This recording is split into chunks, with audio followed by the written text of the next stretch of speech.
What's up, everybody, and welcome back to another fun-filled episode of Quarantine Kitchen. And it's a crazy hair day today as well, so I'll be distracted by that, I'm sure.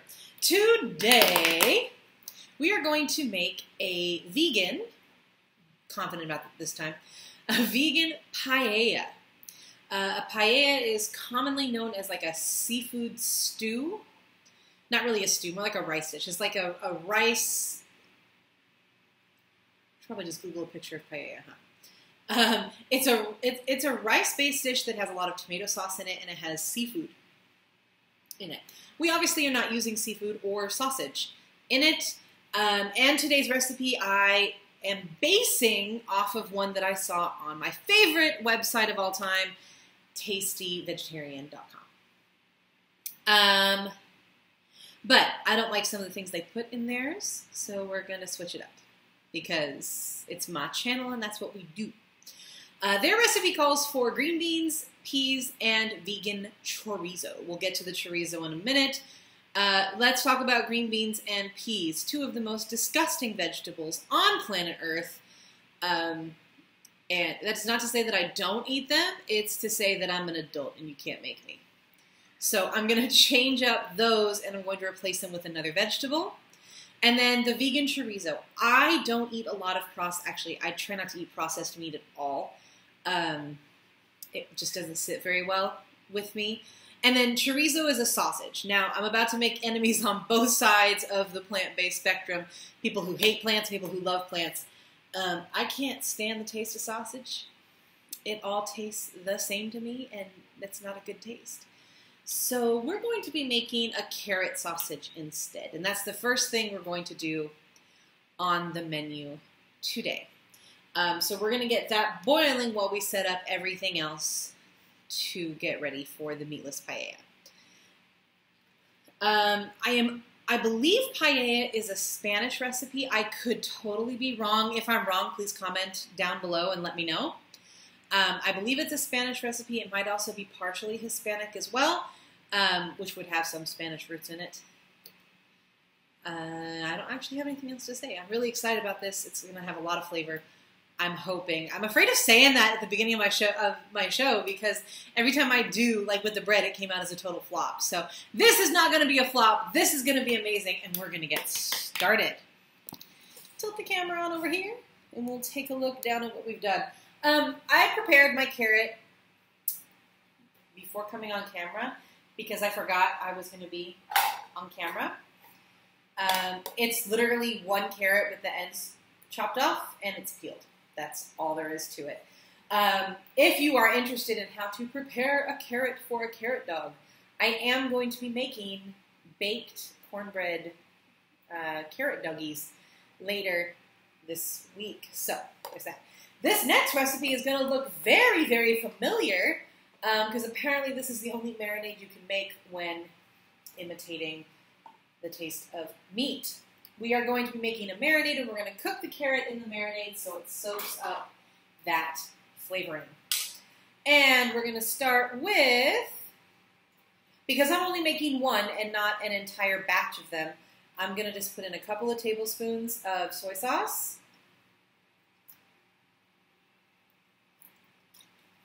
If I were using like 8 carrot dogs, because I was making a batch of carrot dogs, I would use a full cup. But I'm making one, so we're not going to be doing that. We're going to put in a little bit of our English sauce, the Worcestershire rooster sauce. About a half tablespoon. Liquid smoke, because it should go in everything. This stuff is so good. I wish you guys could taste this.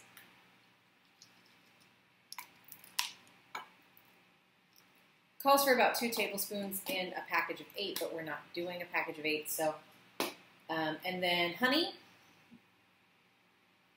2 tablespoons for a package of 8. Again, we're not making a package of 8, and I'm going to make the marinade a second time when I go to make the corn dogs.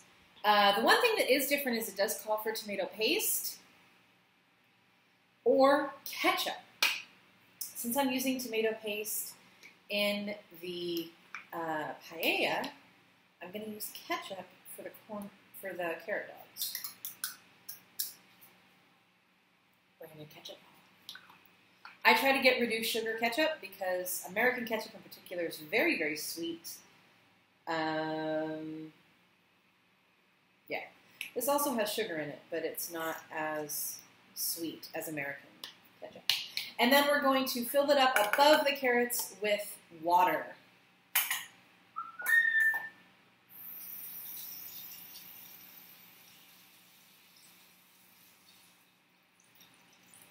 Okay.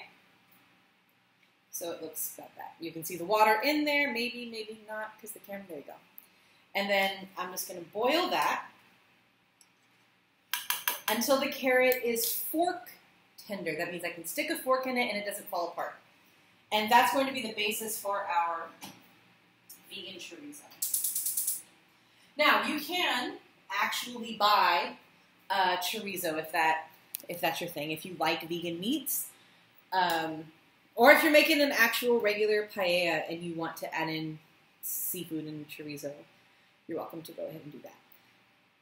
So that's going to cook, and now I'm going to pull out the ingredients for everything else we need for the paella, and I will be right back. Okay, I've got a lot of scattered ingredients going on, and I'm going to try to get my camera to light up a little. There we go. And we're going to go through them. So, obviously, white rice. You can use brown rice. You can use whatever kind of rice you'd like. I'm in the mood for a cup of white rice, so that's what we're going to use.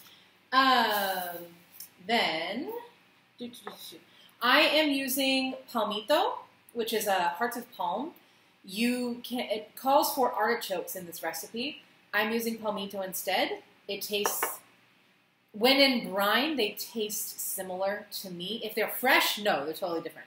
But in brine, kind of like everything that's pickled has a similar pickle flavor. It's that kind of concept. Diced tomatoes. They call for green beans and peas. I'm going to be using frozen broccoli. Come for me. Bell pepper. It calls for yellow and red, but I'm not paying 6 hei per pepper. I'm cheap that way, though I prefer the taste of red and yellow bell pepper. I am using 3 green bell peppers today. Then we need onion, the carrot chorizo that's currently boiling, garlic, tomato paste, salt, paprika, lemon juice. Something's making a noise over here and it's quite strange. Bay leaves, brown pepper, and it calls for a choice between turmeric or saffron. I do not own saffron. I have not been able to find saffron, so we're using turmeric. And then also 3 cups of bouillon. I'm probably not going to make that much because I don't think I'll need it, but anyway, if I need to, I'll use 2 cubes of vegetable bouillon. I said bouillon before I meant broth. 3 cups of broth, 1 bouillon cube, which actually makes about 2 cups, but I digress. Okay, so first thing we need to do is get our onion onto the stove. Oh, olive oil too, which is up there. I'll get that. We're going to heat up the onion first, saute the onion as normal. About 1 onion. I'm using my frozen vegetables all the way back from the Preparing for the Apocalypse episode, because frozen veggies last longer. I'm using onion. We're going to saute that until it's translucent, and then we are going to add the garlic, and then when everything's fragrant, we will add the broccoli and bell pepper. And I'll show you each of those steps along the way as I do. So, first thing is we're going to need a pan. I got my popcorn pajama bottom on today. Then we're going to put onion. I'm going to check on my carrot here in just a minute.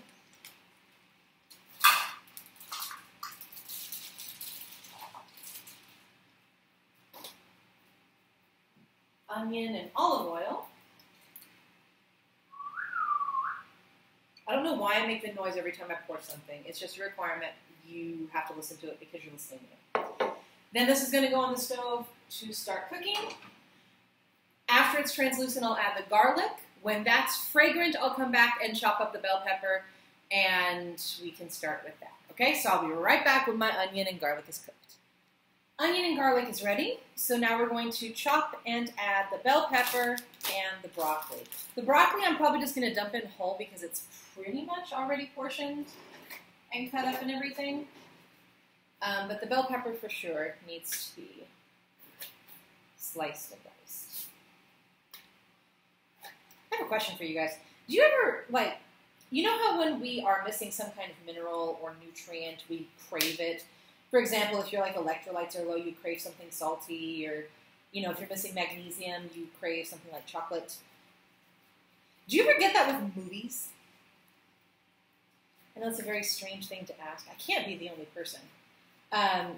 So the other day, I got it in my head that I wanted to watch Saturday Night Fever. Yeah, that really awful, like, I'm guessing it was set in the 70s for sure. I don't know if it was filmed in the 70s. With John Travolta and other people that I don't know their names. Got in the mood to watch that the other day. It's not even a good movie, but it's been on my mind. So, like, I'm going to watch it again tonight with dinner because I feel like I need to. That ever happened to you? Do you ever just, like, get it in your head that you are missing the mineral from a movie? Am I the only weird one here? It's very possible. I don't pass up that possibility.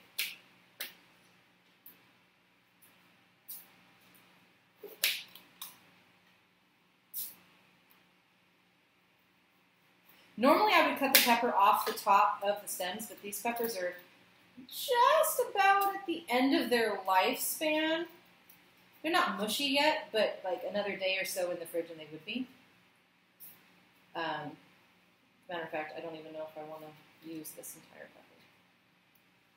Actually, I'll probably just throw it away.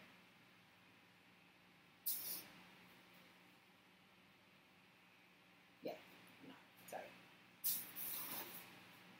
I'll try this one. That's better. Okay. That's why I buy 3. I don't usually like to waste food like that, but depends on what mood I'm in and how often I'm going to cook. It's the problem with fresh produce. It's the reason I freeze most of my vegetables, because I won't be in the mood to cook after I go grocery shopping. So then they sit in my freezer or my fridge until they go bad, and then I feel bad. So whatever. Bell peppers I always buy extra. Also because I like bell peppers, and it's often that I'll end up eating them for a snack instead of the recipe for which I purchased them for. I'm not chopping, I'm more of like slicing the bell peppers today. I'm sure that you can see that on camera. Just because that's the texture I want. There's no real logistical reason other than that. Okay, now for the broccoli.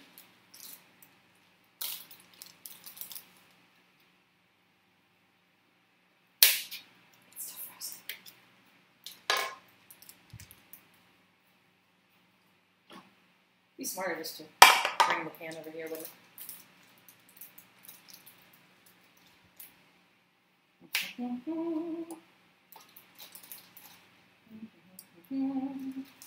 I know broccoli doesn't go in paella, but neither does palmito, so it was in the comments of the recipe. It's one of my favorite things to do is read the comments, other people's opinions on the recipe that was posted. Not by anybody that posts recipes, but, you know, people love to judge. It's a common hobby. And they were like, so you're putting everything in paella that doesn't belong in paella, and you're going to call it paella. And I was like, yeah, that's usually how veganism works. It's often how it works. We find things that we can stomach enough, and then we miss our favorite recipes. That's just how it works. Welcome to plant-based eating. Now, I'm going to admit, some of my substitutes have been better than the originals that I'm replacing. That has actually, like my nachos the other day. The nachos were so good that I couldn't imagine eating regular nachos again. There was another one, too, that was just really... Pad Thai. I don't eat the regular Pad Thai anymore. There's a couple of others that there's just no need because I thought the vegan version was better. Okay, so anyway, we're going to go back to the stove and we're going to cook until the broccoli and peppers are tender, and then we will continue with adding things into this mixture. So don't forget to check on your carrots. As soon as they're fork tender, turn off the heat. And I'm going to check mine again. They were not ready a minute ago, so. Anyway, I will be back when these are cooked. All right, everything is cooked, or at least started enough to cook. So we're going to add in 1.5 cups of the rice. No liquid yet, and I know that sounds weird, but that is what it says. So, a tablespoon of tomato paste.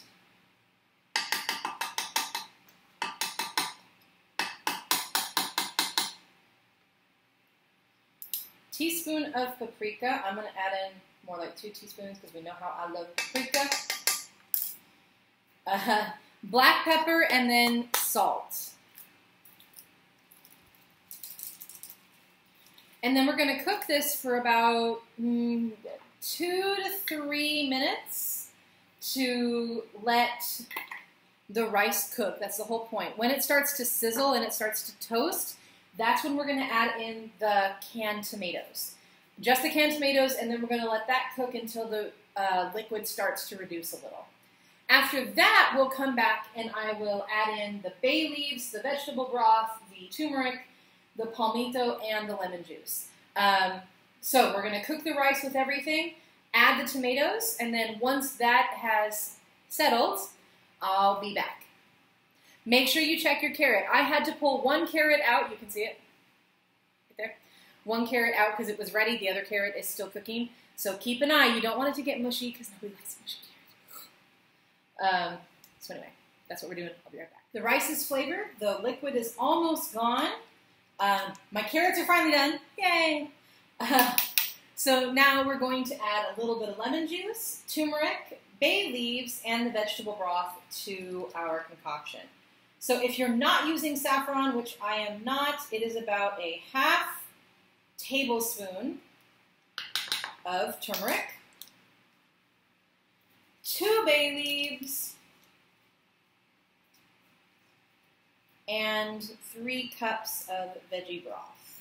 Normally, I would have dissolved the bouillon beforehand, but because everything is going to be simmering in the pot, I'm not going to do that this time. I already measured out 3 cups of water, by the way. And I am going to use 3 cups because that is what the recipe calls for, and I think that it's probably a good idea.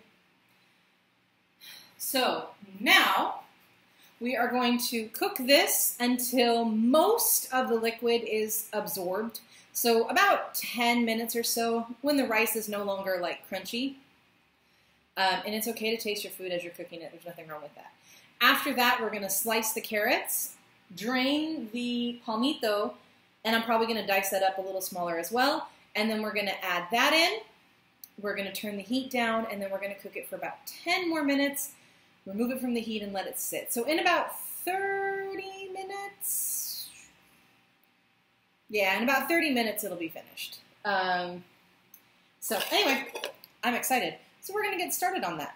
I'm going to go put this on the pan until most of the water is absorbed. Yeah. And then I'll be back to show you the next step. We are just about ready, and the humidity is real. Something about boiling sauce on the stove. It literally puts more moisture in the air, which means everything is more humid. So while we are waiting for that, we're going to slice up our carrot dogs here. Oh, I opened the window. I'm so happy I did that. It's finally cooling down here enough that I can have my windows open instead of running the AC all the time. Yay for my electricity bill. So during the day, though, it's not. During the day, woof, today it was hot.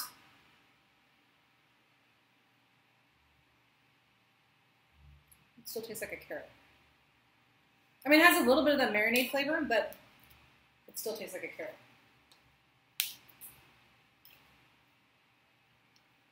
Which is fine. Honestly, there's so many other flavors in the paella that I don't think I have no knife skills. I don't know if I've ever said that on camera. But I have none. It takes me... I'm like one of the struggling chefs on Hell's Kitchen. Where like everyone else is like, what is wrong with you? Yeah, I'm that person that they're making fun of. I mean, I guess if I was in more of a stressful situation, I would practice my knife skills, but I can't really say that I care cooking for myself at home. There's no rush. It's just me. That one's better. A little more flavor to it.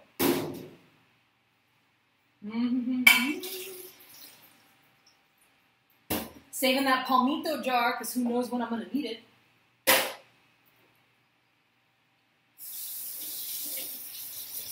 Quick rinse.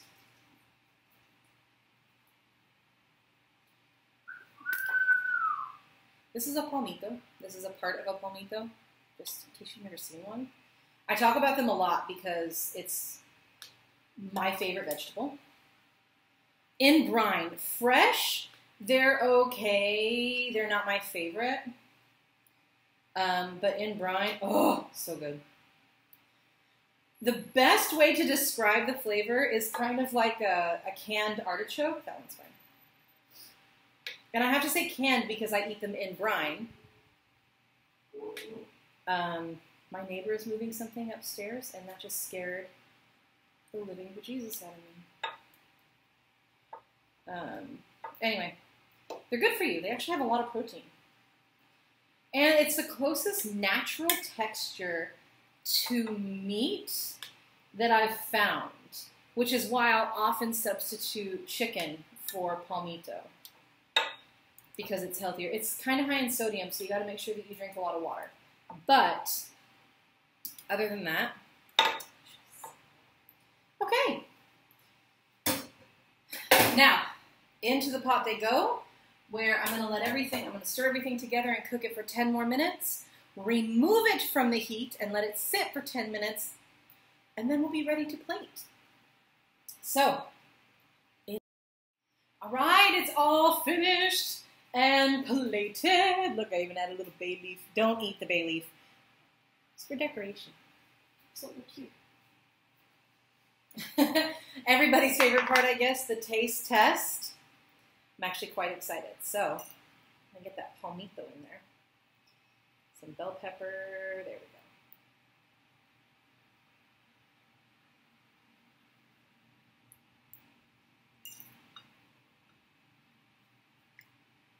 Hot.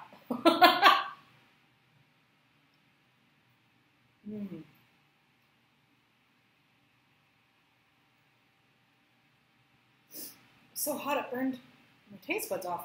But I think I'm going to top it with a little bit more lemon juice. Just a touch to give it just a little bit more kick of flavor. But it really does have a nice, rich base of flavor. And then you'll get just a pop of, like, the bell pepper was really good. But I love bell pepper, so. Yeah, I'm going to top it with just a little bit more lemon. Just to give it, because you normally would garnish it with, like, lemon slices or lime slices. So just a touch more acidity. But other than that, this is really good. And it made a ton. I don't know if you can see. Ton of this. I'm going to be eating this for like a week. Or donate it to friends, which is usually what happens. So anyway, guys, thank you so much for joining me. If you liked my video, like and subscribe. Share with your friends. Comment down below. I do read my comments. Thank you so much, and happy cooking. Bye.